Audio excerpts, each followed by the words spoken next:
Let's take a look around this circuit. Zandvoort in the Netherlands, a 2.646 mile circuit, 14 turns, elevation changing up and down, 3 bank corners as well, and one of the best circuits on the calendar to return to Formula One.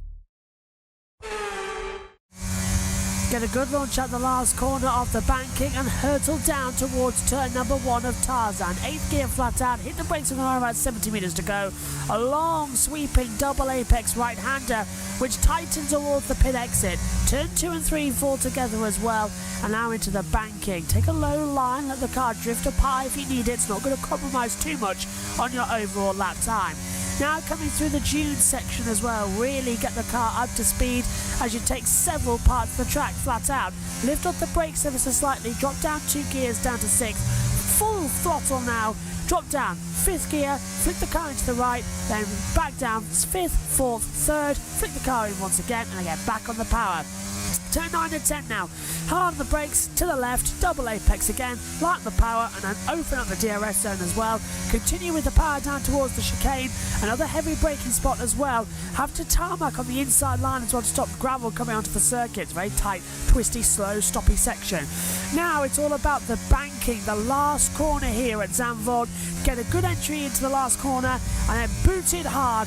Don't lift up the brakes once, keep the car to a low centre line. More degree there at the last corner there is at turn 1 at Indianapolis. Across the line, and that is a lap of Zandvoort. Hello everybody and welcome back to Formula 2. The practice session is moments away here at the Zandvoort circuit in the Netherlands. Alongside me in the commentary box is Omi, and Omi, we're ready after a very long summer break. Let's get back into it. But it hasn't really felt that bad, has it, compared to normal? Hasn't felt bad because we've had a lot of other sports going on, but excited to be back. It's going to be a great F2 weekend. Indeed it is. So let's cross over to the world feed, sync up as we get ready, because the green light's on for the session to go racing. So let's cross over and listen now to the introduction.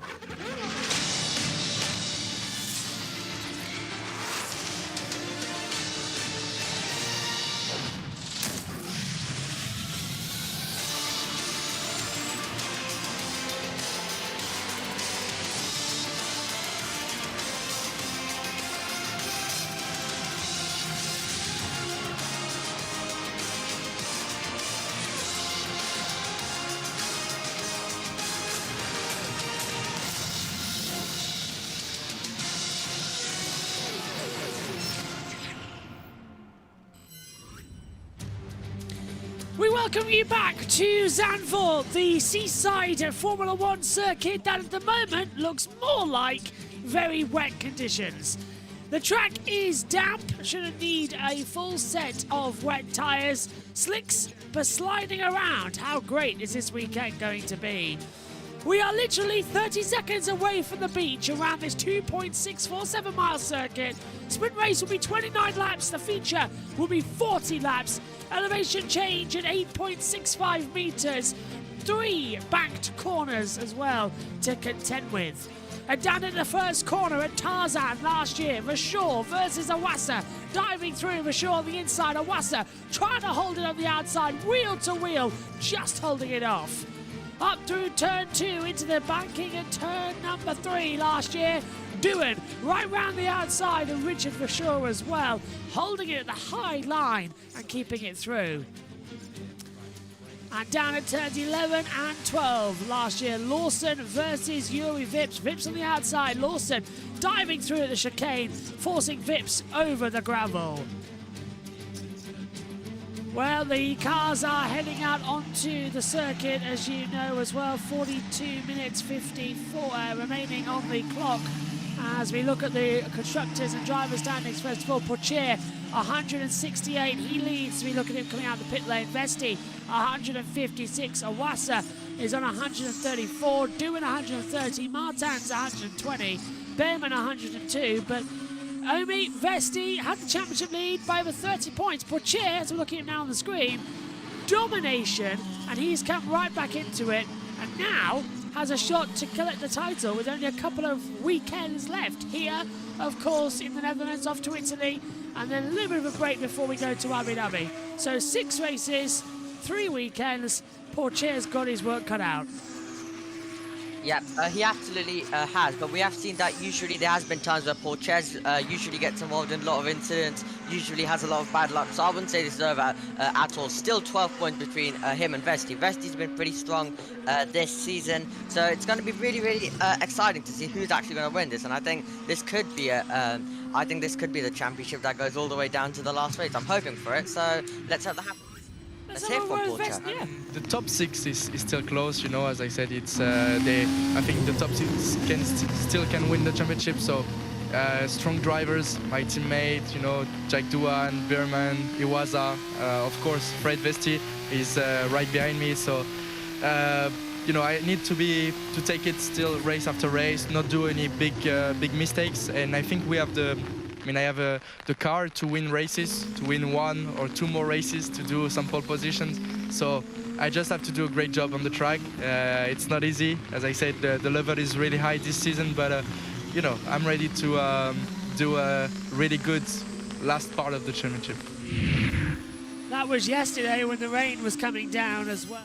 It's been a bit of an up and down weekend so far. The clouds are threatening at the moment to throw it down, but it looks like we might just get away with it. Cars coming back into the pit lane, and the usual pit entrance here, it's so small, the pit lane, it's the shortest pit lane on the calendar. There's Jack Doohan, Joshua Mason also out there on the circuit. Some at one half and everything at the other, but it's a bit of a different weekend. You might notice no Synthol with us this weekend. He's actually missing his home race. He's on a holiday in America. But he might be joining us for a session if he can get the time zones right and the signal's good. Josh T was supposed to be standing alongside me with the headset here in the commentary box.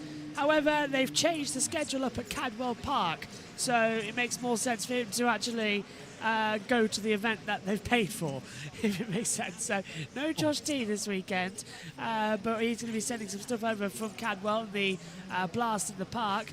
And then, of course, coming through, it's a different weekend, so the commentary team is going to look very different across everything. So the touring cars, Jess will join me for race one. Well, first of all, Jess is covering qualifying on her own, so good luck to Jess.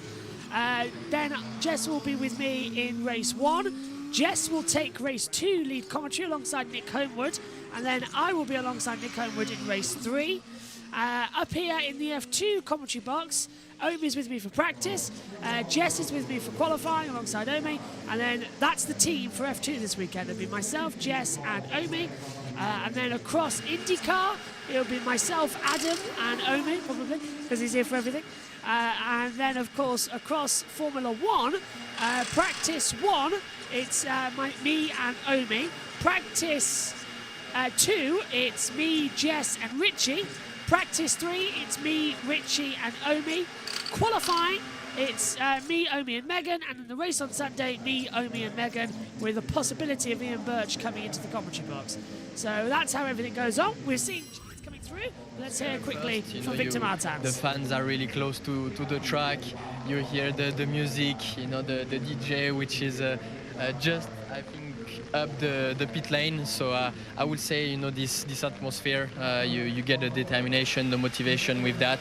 And the track itself, I really like the banking, the bank corners, turn 1, turn 3, the fast section in turn 7, 8. And also the gravel traps are really close to the track, so you know, when you make a mistake, he doesn't forgive you. So I will say this kind of track, I really love it. Yeah, so I hope you're ready, Omi, for a very busy weekend as a limited on team. Well, you haven't been able to get rid of me at all. Right. Have you? Especially from F2, especially from F2, you haven't been able to get rid of me. I'm very thankful you're here, especially this weekend, otherwise F2 would have been solo. But yeah, it's a different weekend with losing a couple of members of the team. But it's going to be a very fun weekend. Most annoyingly is that we lose Josh T for IndyCar, which means that the pictures and everything's going to be an absolute nightmare. Let's get to the chat quickly because Cole says hello. First of all, nice trim, Omi. Have you had your hair done, Omi? Yeah. Oh, well, that's very good. And is F3 on this weekend? No F3 here at Zandvoort. There's no room for them. So alongside, because we've got the Porsche Super Cup this weekend as well, which is me and Omi in the commentary. But F3 will have their final weekend next time out at the Italian Grand Prix. There was a bug. Yeah. I already knew something happened down there. There was a bug in my pocket. How on earth? This is why we need a dryer. Oh my god. Don't like that. Thank God we've got some hand sanitizer up in the commentary box. That's all I'm saying.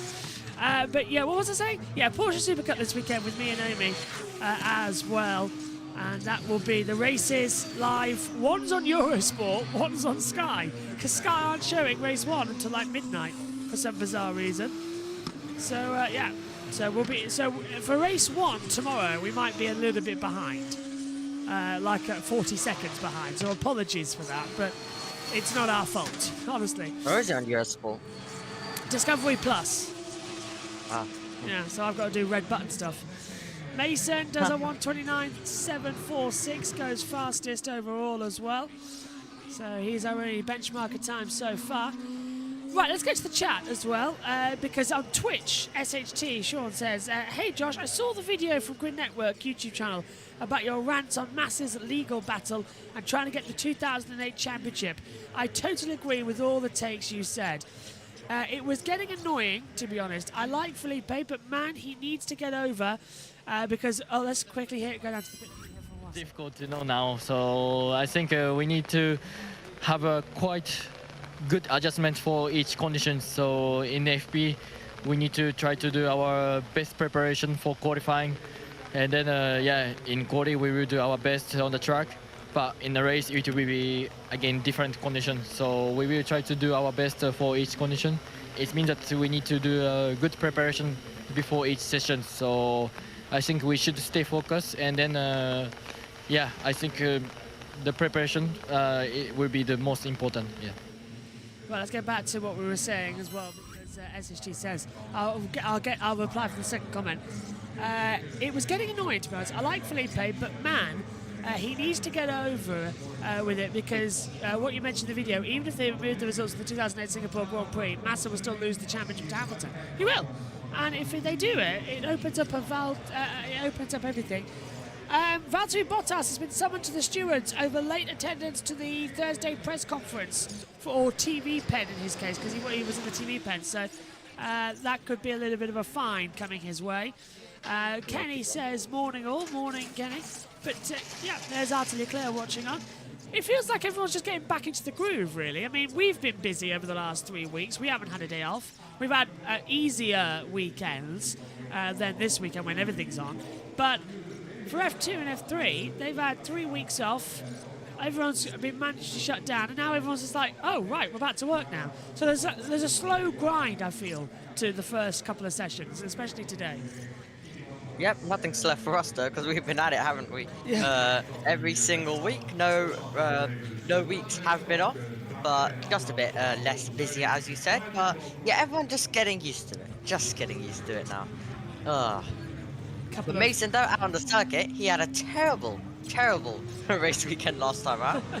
About everything that could have gone wrong did go wrong. He delayed the start, he caused extra formation lap, he caused the safety car. He was everywhere. It was really bad, to be fair. We shouldn't laugh, but it was quite funny going forward as well. So 33 minutes left in this first session. No one's going out there to set benchmark times because the track is not in the best of conditions. So we had a lot of overnight rain, a lot of overnight wind as well. As you just saw, if you're watching on with us, Mason, it does a 1:27.025, blowing up a lot of sand at the exit, the last corner here. As well, so they need to just get out. Basically, they're using Joshua Mason as a hoover to suck up all Yeah. the rubbish on the circuit and then throw it around. So, well, I would say another 5-10 minutes until they head out on the circuit for practice. But of course, this is their only practice session and for qualifying later, so they've got to get out there because it's a very tricky track to get right.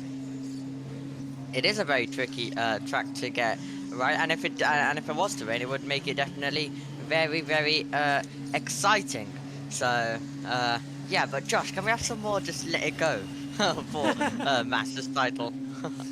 Yeah, I think if it does get overturned, that Grand Prix, which it won't, then I don't know what he's after, because Massa's not going to become the world champion from 2008.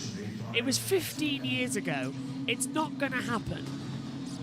If he's looking for some money, I don't know why, because he was one of the highest paid drivers in Formula One for a number of seasons with Ferrari. And I don't know what he's after. So it can't be recognition because he's not the world champion. Let's hear quickly from the pit lane once.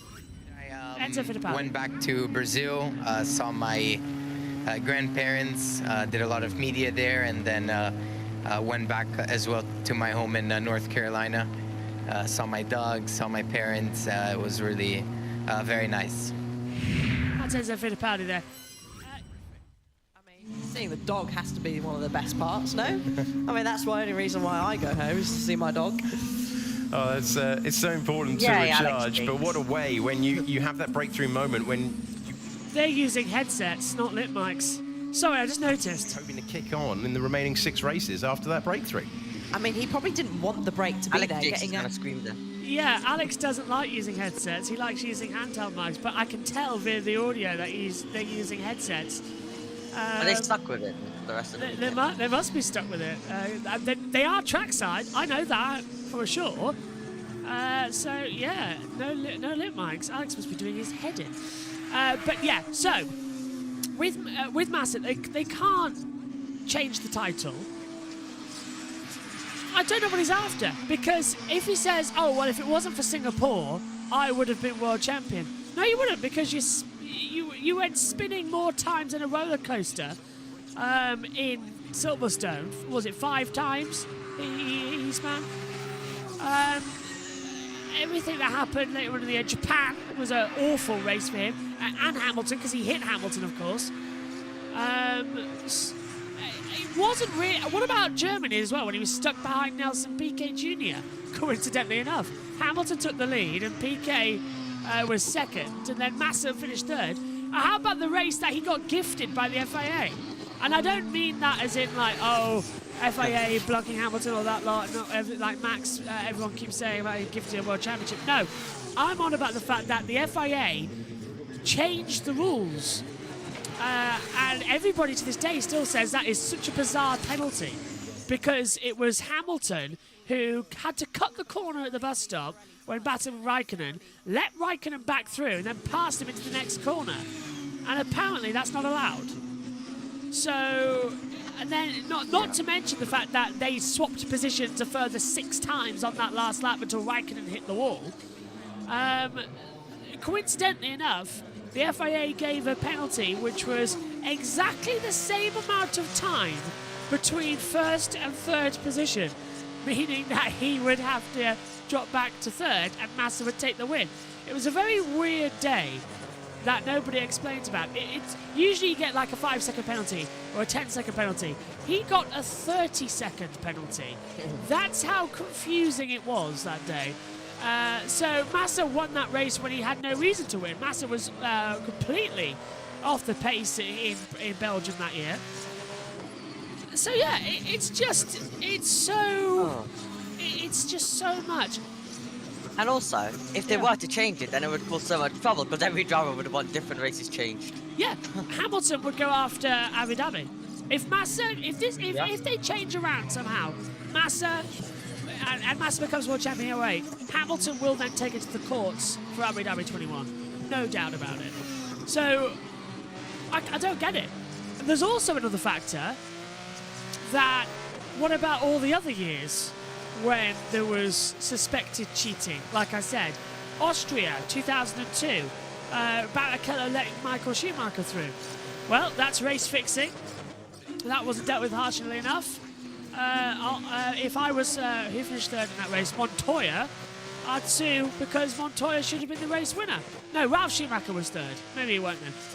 But Williams might, because that's a race win.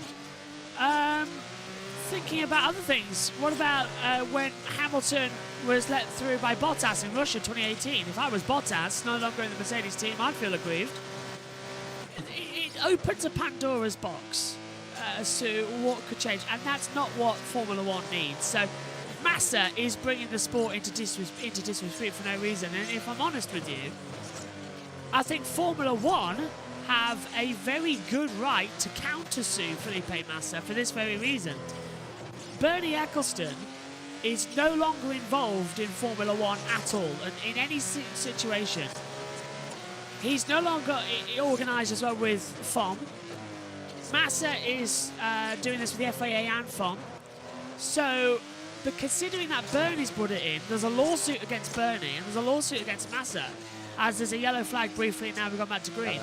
So, this could run and run and run. There will be counter-sues and counter-sues. So, this could go on a long time as the lap times are coming through, but one ball with Behrman, who does a 1:24.528 the first corner, and Novalak goes into second. Now Iwasa goes second as Pourchaire comes through in the last couple of corners. But yeah, I mean, this is going to run and run and run.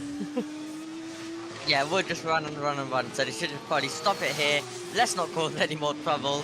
For the penalty goes 12, but all of the drivers are starting to push, so not surprised that we got a yellow flag, so I might have just ran a tiny bit wide. Pourchaire though to second position as well, and Victor Martins now goes second as well with a good last sector. So yeah, looking close currently, but it is only the first runs of practice. 500ths of a second off of Behrman's time as Duran goes into fourth on a 1:24.825 as well. Here is Behrman. This is going to be P1. This is down in turn 3, taking a little bit of a high line coming through. I'm just going to have a look on Alice Powell's Instagram. And I'm doing that because usually she puts some things on. And I wonder if we can see the commentary box to see if they have changed. Alice Powell. Alice hasn't put anything on yet. Oh, no, that's a shame. I was just wondering because it does look a bit weird as to why they've got it. There's, you see, everyone now back up on their lap times. Pourchaire is a 10th off at the moment, but Behrman, Martins, Pourchaire, Duran. Go on. The only time Alex Yates really has to deal with a headset would be F1 Esports. Yeah, really. that's true, yeah. Yeah. Other than that, I think for all the real life and other stuff, he wants slip mics. Wonder why they're not there this weekend then, unless it's been like a requirement that you can't use a lip mic. Let's have a listen. Now expect them to see pushing again as Crawford has just gone purple in the first sector.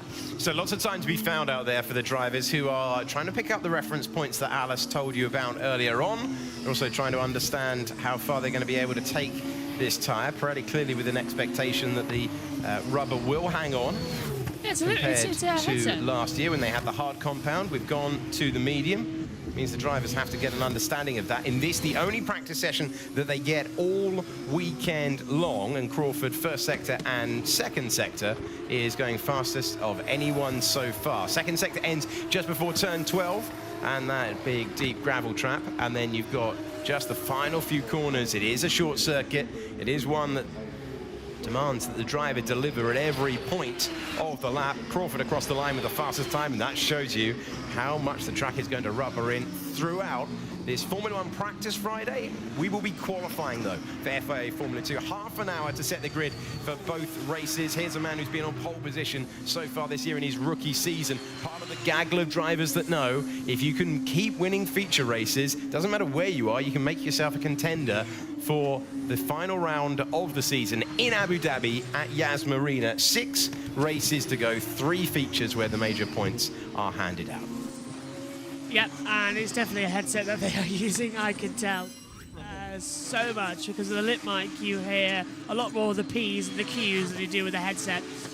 Behrman does a 1:23.857. Novalak goes 5th, 1:24.125. Hauger goes 6th, 1:24.127. And Wasser to the top by nearly 0.3 of a second. 1:23.562, 0.295 faster than Beerman. Portier does a 1:23.678. Here comes Victor Martins out of the last corner as well. He boots it hard down towards the line. 12th for Fittipaldi. Martins to the top, 1:23.478. Doohan's just behind, goes 4th, 1:23.695. Yeah, great lap there as well by Martins to P1. But well, it wouldn't be the F2 podcast chat as it's returning after the absence in Belgium because I wasn't there. But right, Nissany. You know what I'm gonna say. So what can F2 introduce? Because I saw a lot of stuff going on social media. Let's just quickly see Stanek. Highline for him. He's just gonna go over the curve a bit too much. Looks like trying to gain every bit of time, but that wouldn't be gaining him any time. But still a lot going on social media because I think the Feeder Series account put a tweet of drivers' ages, so that caused a lot of chaos. So what can F2 actually introduce to stop the drivers doing 5 or 6 seasons in F2? A cap. I think what's happened in the pit lane? There's some sort of cement dust going in, so someone's leaked something down there. And it could be Leclerc actually, because it's right in front of Leclerc's gearbox. And he's come in now as well, so I think Leclerc's dropped something in the car as they're starting to work on it. F2 could introduce a cap, but it can't really go on for so many seasons because look at the wind blowing the sand across the track there. Wow, you can't really continue in Formula 2 for years and years and years and years because that's not what it's designed for. Formula 2 is a stepping stone up to the next ladder, and at the moment we're not seeing those ladders come into fruition, are we? So I think there needs to be a little bit of a change. Hopefully there will be. I'd say 3 seasons probably, because if a driver does have any talent, then you usually do find that out in those 3 seasons. You've had De Vries, you had Drogovic, all win it in their 3rd year. So yeah. I'd say 3 years. You can find out if the driver has any talent. Maybe even not for Formula 1, but for some other series.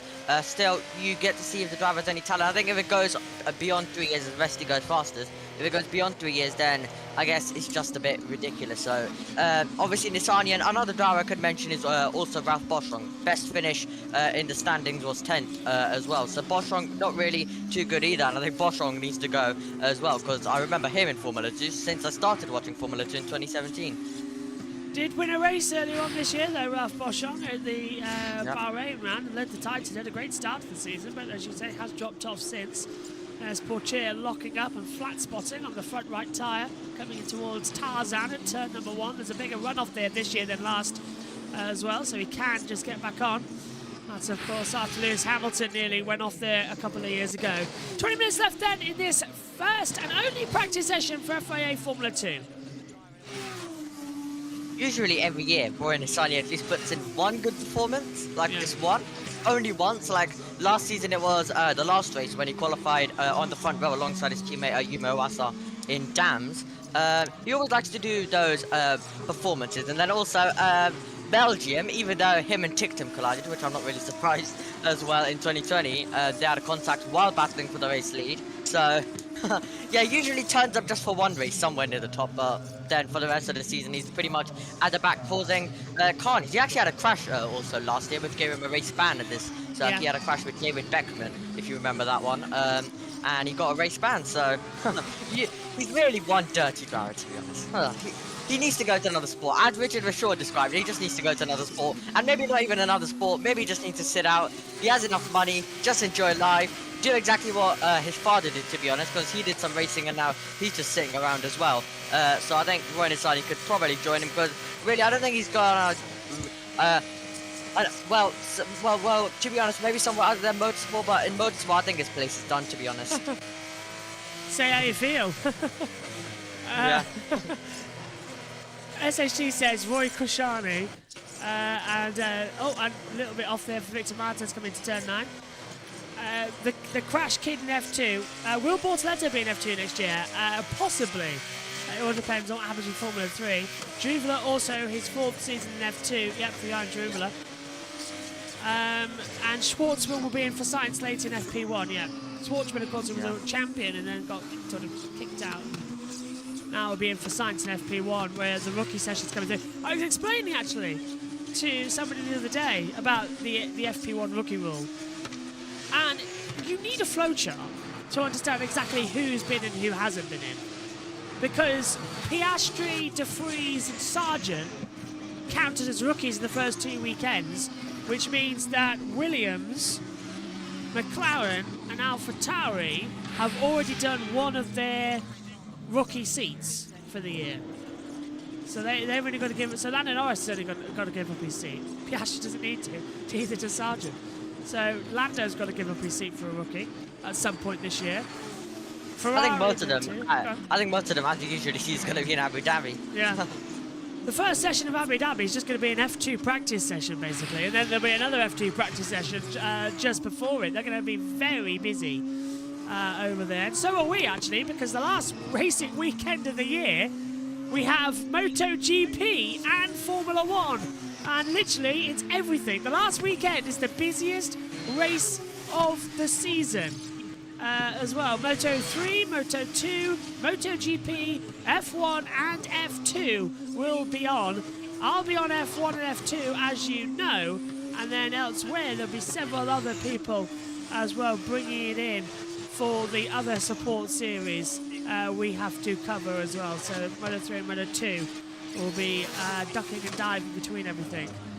So it's going to be a very busy weekend and season goodbye. And there's hopeful that MotoGP avoid that, because at the moment there's a direct clash between the final of MotoGP and the final of Formula One.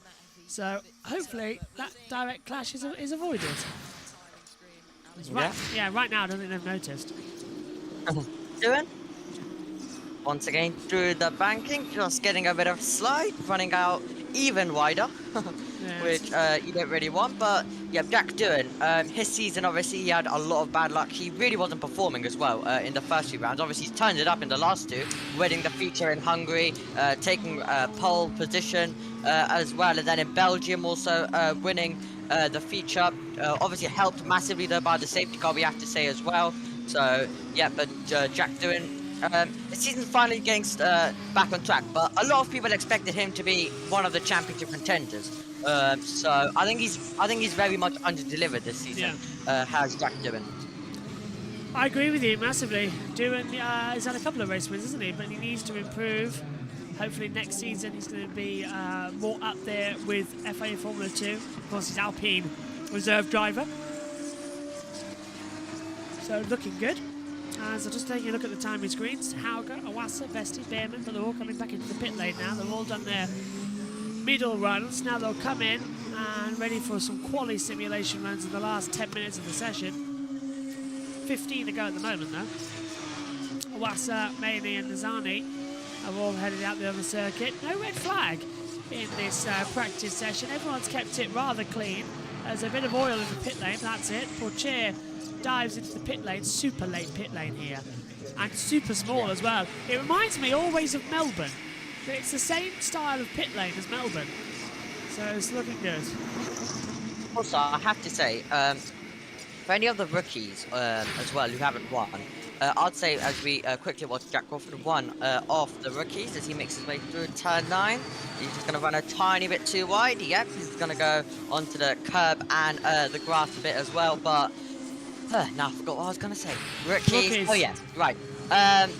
I think this would be a very good opportunity for one of the rookies to take a win. Now, the man who's currently in our picture, if you are synced up with us, Isaac Hadjar, he was actually leading in Monaco, but if you remember, in the sprint race, he had an issue and he fell all the way to the bottom, and that's really the worst feeling for a driver. Leading in Monaco, kind of a confirmed win if you can just keep it out of the wall, but instead he had an engine issue and lost the win on the safety car restart. He slowed down, so very unfortunate, but I'd say this would be a good opportunity for any of the rookies if they want to add themselves, or even drivers who haven't won, like Deruvala, at a bit of a hard circuit, we can't see to overtake.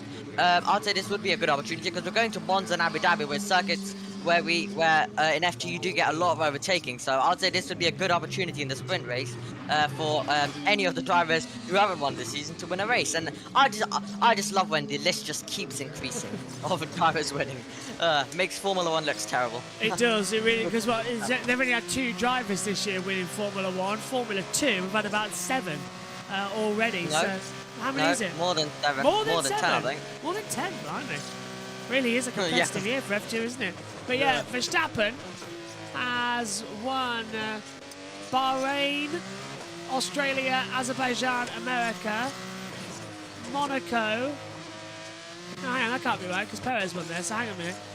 It's the wrong time. Hang on, I need to get this down off the monitor here. So Verstappen, these are my notes that I've got stuck on the wall. So Verstappen won Bahrain, Australia, America, Monaco, Spain, Canada, Austria, Great Britain, Hungary and Belgium. So he's won 10 races this year. But he's on the run right now of 1, 2, 3, 4, 5, 6, 7, 8. So if he wins this weekend, it'll be his 9th successive victory. And it will match Michael Schumacher and Sebastian Vettel on 9 victories in a row in a single season. So yeah, there's that to look forward to. SHT says, in my opinion, this season Azani, Benedives, Cordeal and Novalak are the 4 worst drivers in F2 this season. I can't disagree with that, to be fair. Even Novalak, I think it's a surprise in that one because he was so good last year. I can't disagree with it. You're right. Yeah. Awasa across the line and stays second, but he's on a longer run on very used medium compound tyres that have done 11 laps so far, so they're not going to have anything else pushing through.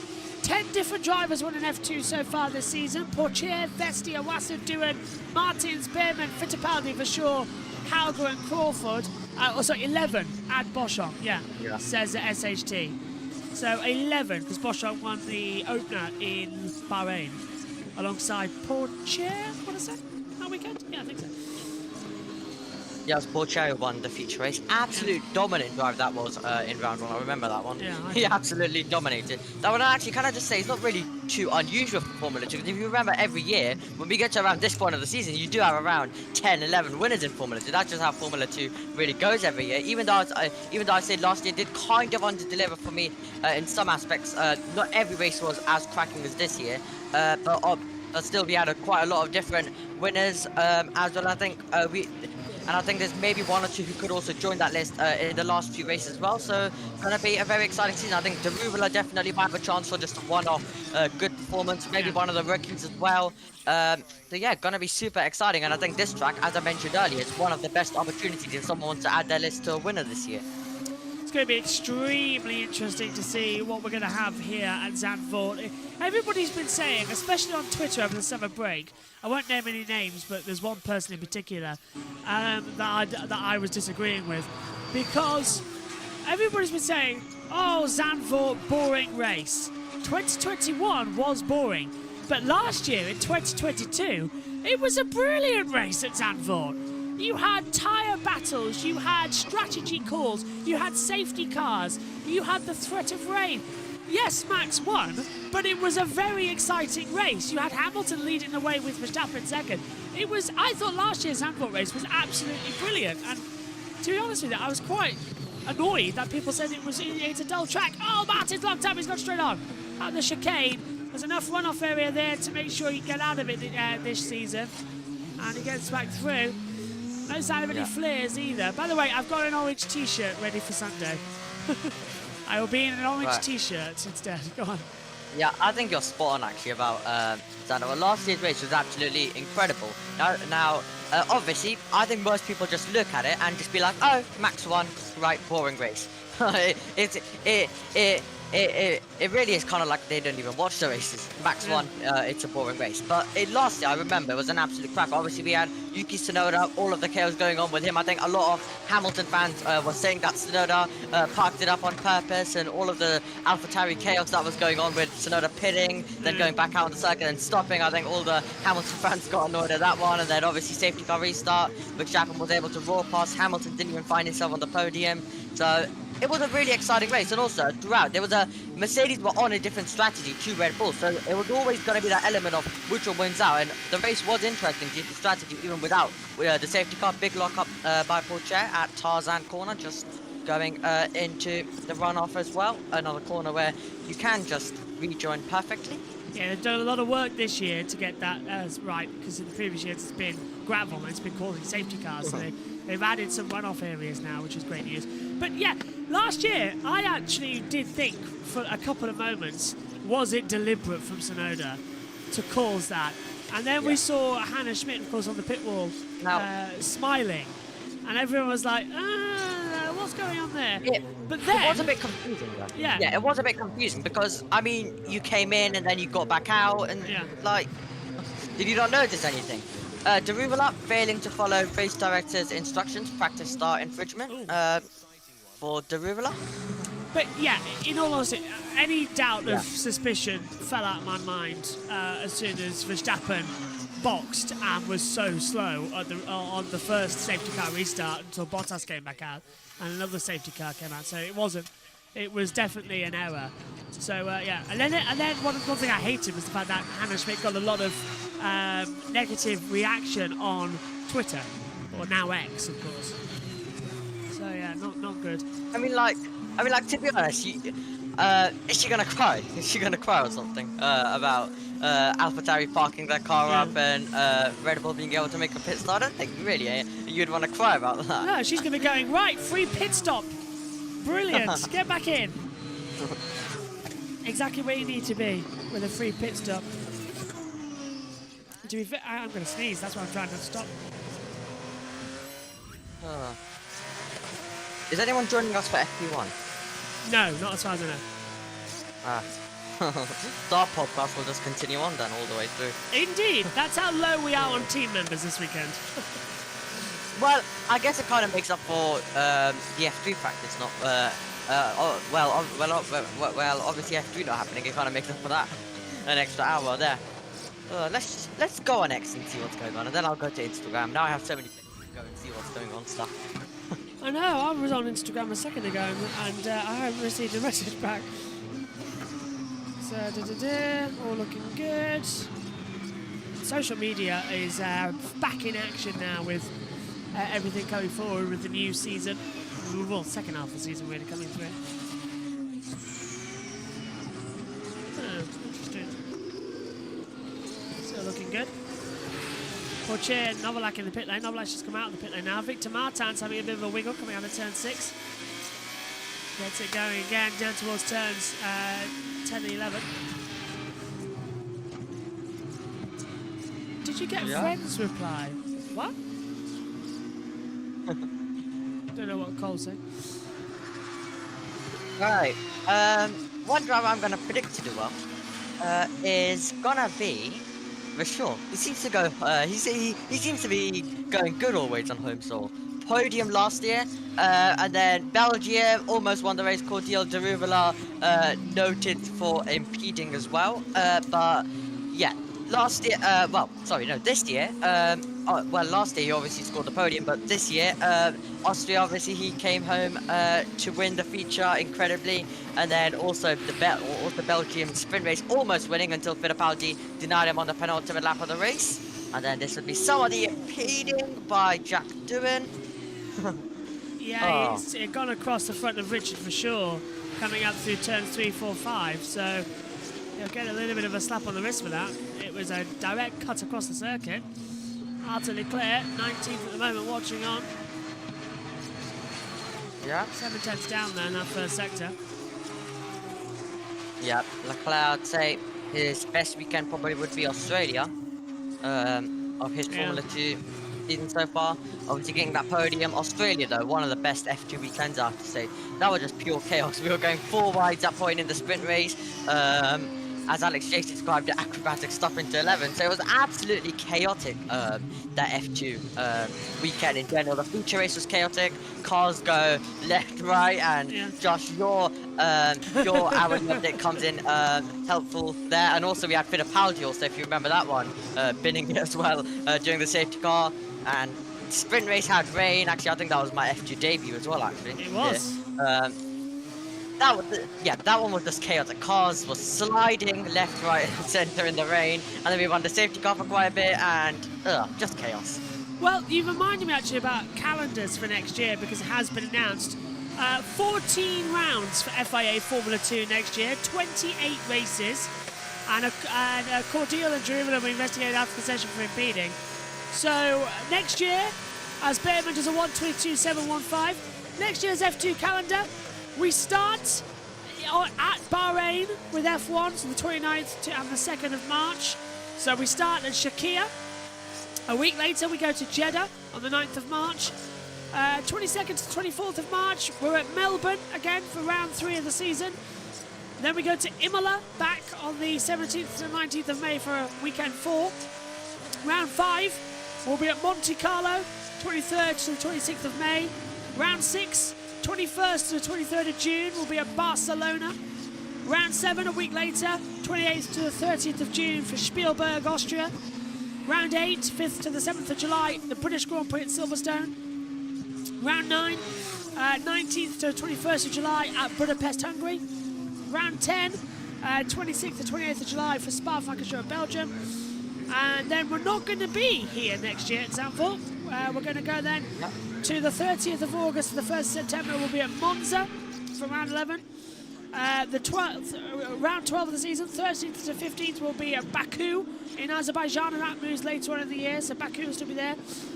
Replacing Zandvoort is going to be on the 29th to the 1st of December, the Qatar Grand Prix at Losail, and the season rounds out on the 6th to the 8th of December at Yas Marina as well for round 14. That's the F3 calendar.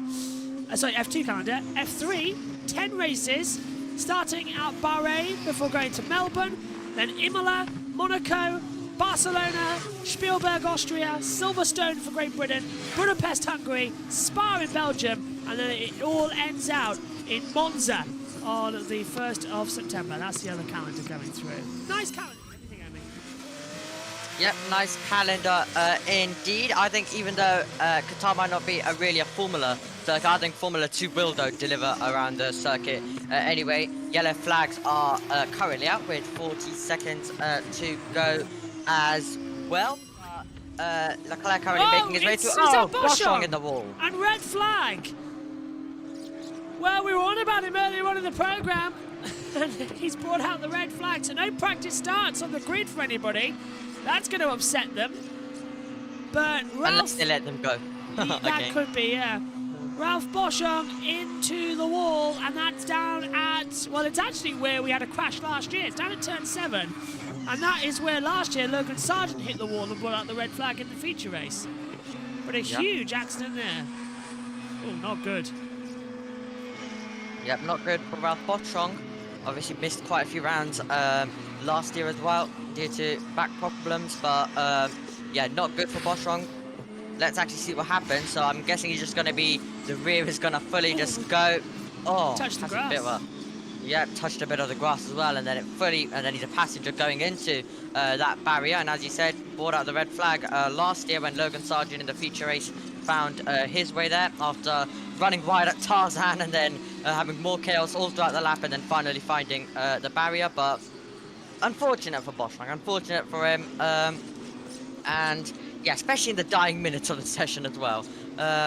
So yeah, but another driver who I think does need to go. He's had enough years in Formula 2.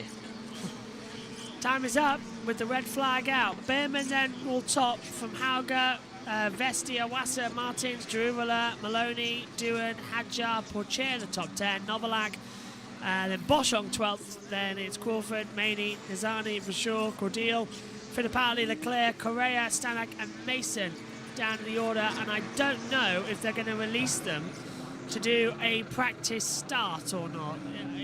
I don't know, because it is in turn 7, so they should be able to do it, but right now, all we've got is the red flag signal. We've got time. I don't think the next session is what, F1? Yeah, and later on as well, qualifying. A big issue in this one's going to be, I think we're going to obviously get more red flags and drivers finding the wall when pushing a bit more. But traffic is going to be a major issue because just when you were going to the calendar, we were seeing replays of 800 billion. So practice starts, will commence shortly. So practice starts will be happening, but we were seeing replays of drivers blocking everyone left, right, centre. We had Martin Fittipaldi getting very close together. So that's going to be a big issue in qualifying as well. It's going to be an exciting qualifying. I think there'll be cars finding the wall as well, just like we saw with Ralph Boschung when the drivers are pushing a tiny bit more as well around this tricky circuit. But yeah, I think qualifying there is going to be super exciting later on, but we will be having practice starts. That's good then, and they'll head out on the circuit because I suppose it's only down to turn 7. The stewards have said Daruvula is ineligible for practice starts after the end of the session. So Johan Daruvula cannot do a practice start. That's because he was under investigation by the stewards for failing to follow race director's instructions on practice start. So I reckon he's done one at the end of the pit lane. And that's why he's not allowed to practice start. You didn't get one. You didn't get another one. That's a bit of rain in the distance, actually, so I wonder if we'll get one. So they're going to head out to the track then. Red flag conditions are still out there, but they're allowed to do some practice starts. I mean, I'd be fine with some rain, but can we get some on Sunday? We like to usually get a lot on Saturday, don't we? Yeah. We get usually a lot on Saturday. A lot of showers, a lot of rain on Saturday. We usually get, and sometimes Friday as well. But Sundays it's just either sometimes for the feeder series and then it goes away. But yeah, I think whether it's wet or dry, I think we could be in for a brilliant race. It just depends on if anyone can match Max, and it would be good, I'd say, if there's about 3 or 4 cars ahead of Max, then we could be in for some of a Grand Prix. And even if we can get an exciting half of the race, I'd be very happy with that. But Me hopefully too. we do get a cracking race later on. It'll be one of the best we're going to see for a very long time. Behrman, 122, 715, Hauger, Vesti, Awasa, Martins to come through. So practice starts. Red flags are still out though, so the marshals are probably thinking, what on earth's going on? Why are they going? Why are they out here? So yeah, turn 7's coming up though. It's just at the bottom of this hill. Fantastic circuit in Zandvoort. It used to be a lot bigger, of course. It used to go off into the distance. It's turn 12. It's involving cars 4 Fittipaldi and 6 Martins. We're investigating after the session for impeding. So that could be a block coming through. Yeah. Yeah, that was the replay I was actually talking about. Yes, We it saw was. that earlier on. So yeah, quite a lot of blocking, and as I said, it'll continue into qualifying. But yes, I just can't stop thinking about how Boschung, Nissany, and also Daruvula should really be out. Because like, I mean, what have they achieved?